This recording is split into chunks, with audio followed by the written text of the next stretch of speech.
Hi cuties, my name is Hanako Kozumi and this is the channel Nerdy Nekoma. Everything here is about Haikyuu chat stories and fanfic. Thanks for joining us today. If you like this video, please consider subscribing and leaving a like.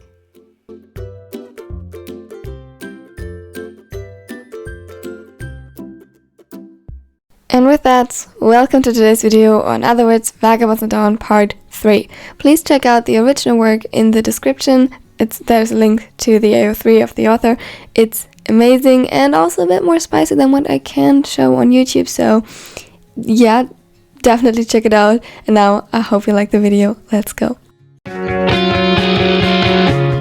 Have you ever had struggles finding good Haikyuu merch or anime merch in general? Because I for sure did. It can be hard. But this shop offers amazing merch. Like, I'm literally obsessed with the Haikyuu merch. They have the cutest hoodies ever. Now, if you want to get 10% off, click the link in the description. They offer me a collaboration, which is literally amazing. And you support my channel this way. So, win-win. Let's go.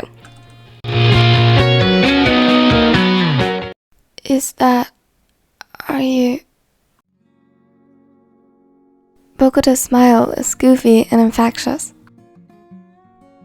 Bokuto was a hopeless romantic, it was true. But that night they met, he was sure this was it. So sure of it, in fact, he spoke it into existence. Told you I was gonna marry you, Princ Akaashi.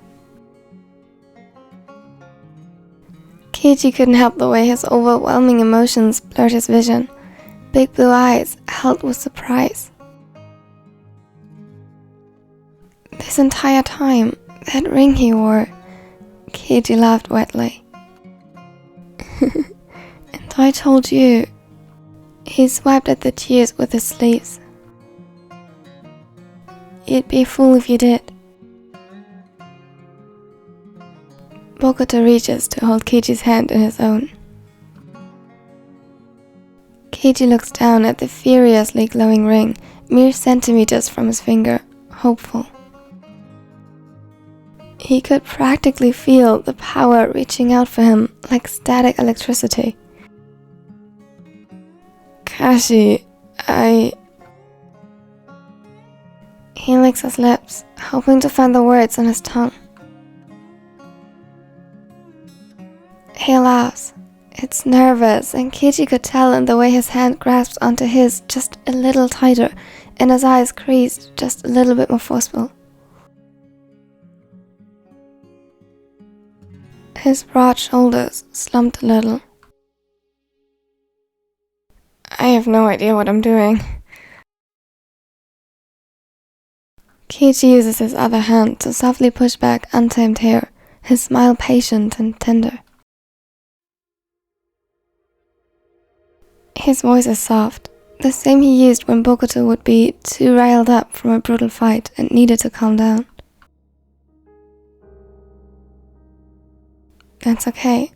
Just take your time. Bokuto takes a deep, calming breath as he always finds himself doing when Keiichi speaks to him like that. It clears his head. Gives him a peaceful state of mind to mold from. When they collide, their free hands soften with ease as they intertwine together. He tries again. Before I met you, I didn't know what this feeling, what love was supposed to feel like from another. Nobody stayed long. Nobody was meant for me, and just when I was about to throw the towel, you just walked into my life and just flipped me backwards on the ground like it was nothing. He smiled, shaking his head at the memory, and Keiichi felt his own coy smirk break surface. You ruined me so sweetly to the point where without you, I just couldn't think straight. I'm sure you're capable of that, even without him. Says a voice, sarcastic and deeper than the others he's heard before. Bokuto breaks from the moment, startled from the comment, not unlike the sloppy drunk his pack knew him to be. His packmates, his family, has always been there to give him support, sometimes in a way different than others. A tall, olive-haired man, deep dark eyes, shoulder-shagged the other roughly, blue eyes winced and irritated. Hajime, hold your tongue. You know he has the attention of a squirrel. Be proud he has been focused this long. Bokuto's brow raises, unsure how to take the backhanded compliment. Kiji awes. That must be a Shijima then. Bokuto has spoken a handful of times about them. Can you both shut up? You're ruining the fucking moment. Kuro hisses, pulling Kemba closer back to chest and wrapping his arms around the shoulder, nesting his head into Kemba's hair. Kiji laughs at this, and has a gentle sound, pure in nature, and immediately reels Bokuto back in. They smile at each other, saying the needless words beyond both of their comprehension. I had a lot more to say, for when this day would come, because my mother told me this ring would only glow to the one I'm destined to be with for eternity. And I knew whoever this small ancient ring thing belonged to would be really fucking special, and I didn't want to mess this up. But now that I'm here, standing in front of you, asking only for you and no one else, ever, I almost forgot how to breathe. The laughter that erupts from behind him at that was far and thin, what with the way it's drowned under by the beautiful sound in his arms.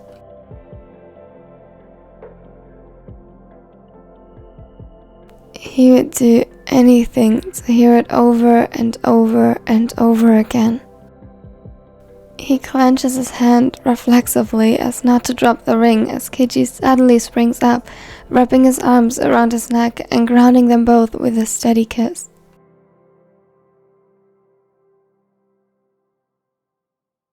Bokuto curls his arms around his torso, cupping his waist, and he couldn't help but to lean back onto his own footing to lift Kiji off the ground.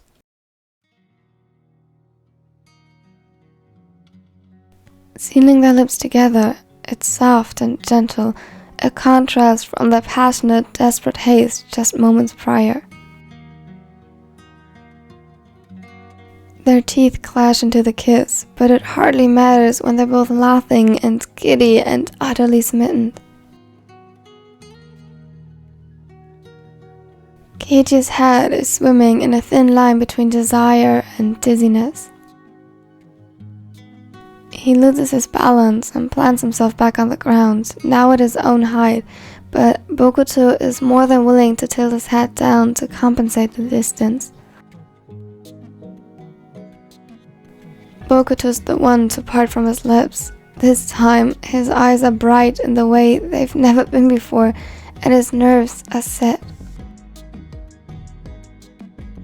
Because even though the ring glows, even though Kiji looks up at him with those sexy blue eyes like he's hung the moon and stars, he can still say no. So Bokuto holds the ring between strong fingers. They watched in wonder as the spines in the wood began to glow a yellow hue, now black and exposed in the sunlight. Exposed between two vulnerable, powerful souls. It's nothing that Kiji could say he's seen before, not even in his family archives. This faded my family for generations. I hope it'll work again.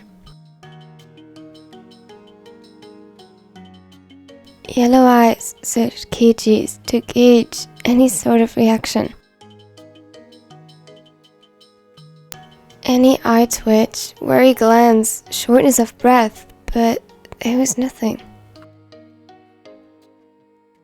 Keiji simply blinked at him. Bokuto feels his body break in a cold sweat against the humid forest air. Finally, he speaks. Baffled to think that I could ever say no. The barbarian blanched. Somehow, despite all they've went through, Bokuto was still hardening his body in an effort to prepare for rejection.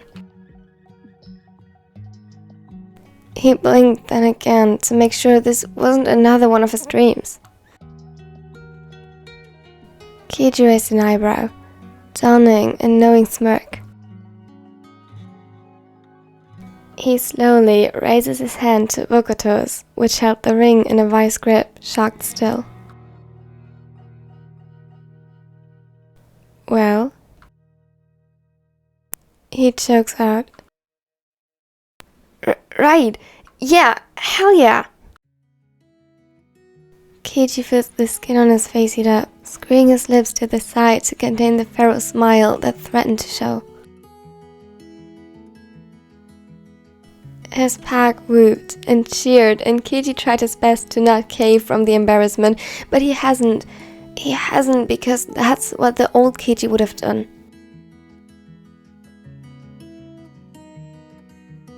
He would have slumped under pressure, under the weight of mortification from a public display of affection, but he couldn't care less. He was home. Right here, with the somewhat chaotic love of his life putting a ring on his pinky finger. Pinky finger? Oh, wrong finger. It's the... No, you're on the wrong hand. My left, your right? Yeah, no. My left hand, you use your right to place the ring. He's patient and kind, and Iwaizumi was sure that only Keiji would be able to handle this. Keiji has a breath of laughter. He almost wants to tell him it's okay, because he doesn't need a ring to know that Bokuto is his, and his alone, but Bokuto's persistent, if not stubborn. Oh! Yeah, now the finger next to the pinky. Okay, I got it. Bokuto smiled brightly, ignoring his packmates' disapproving grunts and facepalms. Iwaizumi almost feels sorry for the prince, but he knows better than any it takes a certain type of person to be able to balance such a profound energy. Bokuto was not a morally bad person at heart. He's just a little confused, but he's got the spirit. Thank you, Keiji. He mumbled, bringing the hand up to kiss into the palm, then the soft of his wrist.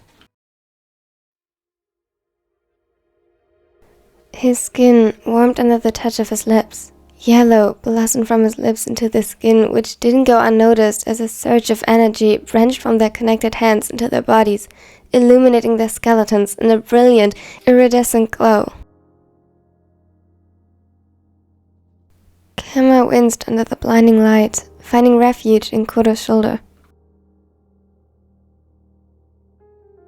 Are they alright? Yeah, it's just part of the ceremony, he says, leaning into the other's touch, watching as curious spectators. I want to glow like that when we get married. When? Kama grabbed his shirt, pulling back to glare at him. Like I said the past 10 times. No. Aw, come on. Bokuto spoke it into existence and now they're shining like stars. God damn it, can't blame a fella for trying. Kuro planted a kiss at the corner of his pouting lips. You only like me for the sex. Well, yes, but also no. That's not all the reasons, babe. And you can't look me in the eyes and say that you truly hate my guts.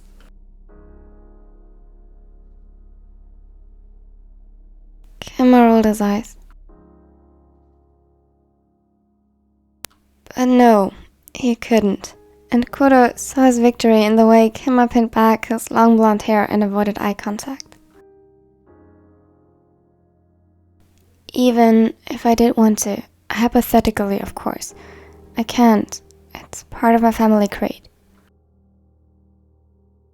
I see, my little assassin. The taller purred, draping his body over the shoulder. Kemma bristled, seriously considering the consequences if he were to gouge his eyes out right here and right now. Congratulations. Ushijima is the first with common sense to address the two as they walked over, their jittery and wide eyes like they'd just get their drink spiked with Kuro's latest concoction. He grabs the sack of food from Iwaizumi, who's busy nonchalantly wiping the mysterious rivulets of rain from his eyes, because he definitely was not sobbing during the ceremony, and whoever says he did was most definitely a paid actor. He hands a loaf of bread to Kuro, who threatens to inhale it whole. You two make a lovely couple indeed. Remind me both of Mabel and Lord Admiral. Keiji furrowed his brows, glancing to the others and feeling a bit better that Kenma held the same face of visible confusion. Your friends? Iwaizumi waved his hand dismissively, patting Ushijima on the back of who looked more or less indifferent, like he just remembered he forgot he left his favorite cake in the furnace to burn. His cow's back home. Don't think too much about it.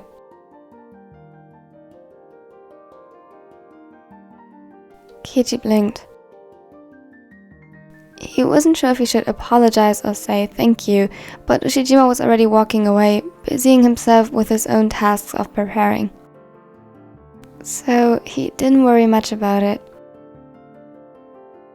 Keiji was not short by any means, but standing beside Bokuto and surrounded by his jacked friends, now his family too, he could only imagine he was the one not fed milk, protein, and pure testosterone his entire childhood.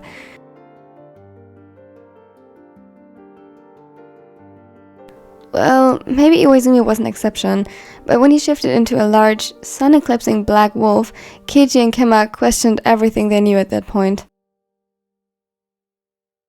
Keiji looked down to his left hand. The ring molded and fused into his skin, embedded into both their fingers. Keiji found it humorous that all that glowing, bright and shimmering in synchronization, the band mark had only left the mark of what looked to be a small owl.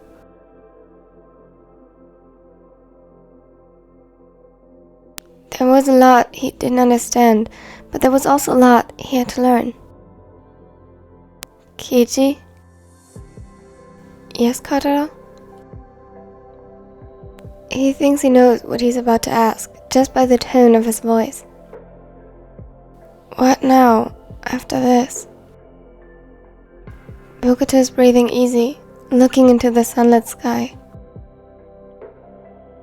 His eyes never hurt looking directly into the sun. In fact, he could say it almost gave him strength, despite the many that attest to its excruciating pain. Keiji supposed he could now too, so he does, and instantly understands Bokuto because it feels warm. A summer embrace, energizing his body with natural nutrients. What an odd sensation. Bokuto licks his lips. Your arranged marriage, the alliance with Seijo. What of your parents, or your status, if you commit your life as a vagabond with me? Keiji is quiet for a moment. The silence isn't awkward or anything, as they watch the rest of the pack bustle about setting up the horses and burning the traces of them having ever been on Fukurodani soil. They will all be fine. Keiji clenches his hand tighter. I will be fine. He feels the tugging anxiety branching and constricting his chest. It was a phantom feeling, one he's felt once or twice before, but he soon realized it wasn't him at all. He turns to Bokuto, who's doing well to mask his nerves with a characteristically big smile. He sent a well-written letter to Seijo, detailed with punctuation, with terms and conditions that should be enough to stave off a war. It was his last act as a prince, should his parents decide to officially exile him from the kingdom. But he did what he felt was right, and he played the right cards. What happens after wouldn't be any of his concern. Not anymore. How are you so sure?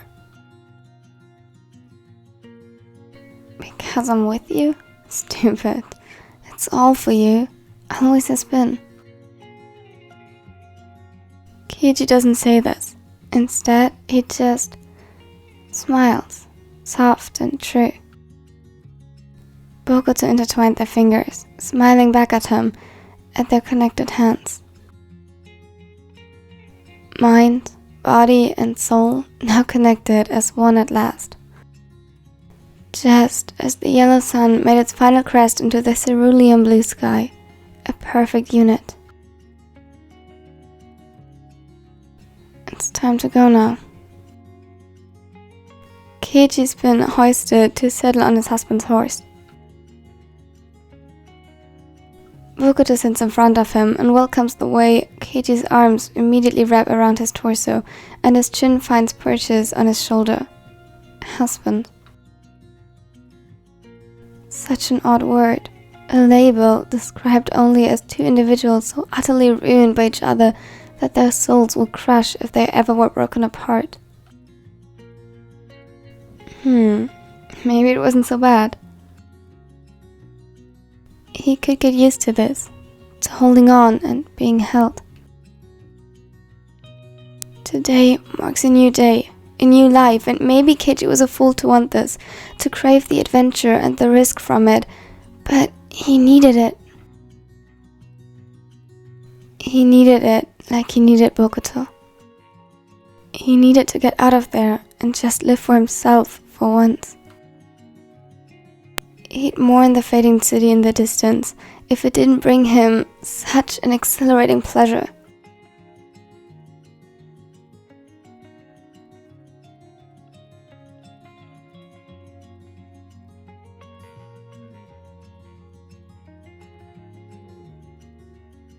Thank you for watching till the end. This was the final part of this series, at least the final part that will be up on YouTube, but there is still a little bit more to the story, a short epilogue, and if you want to read that, check out the link in the description.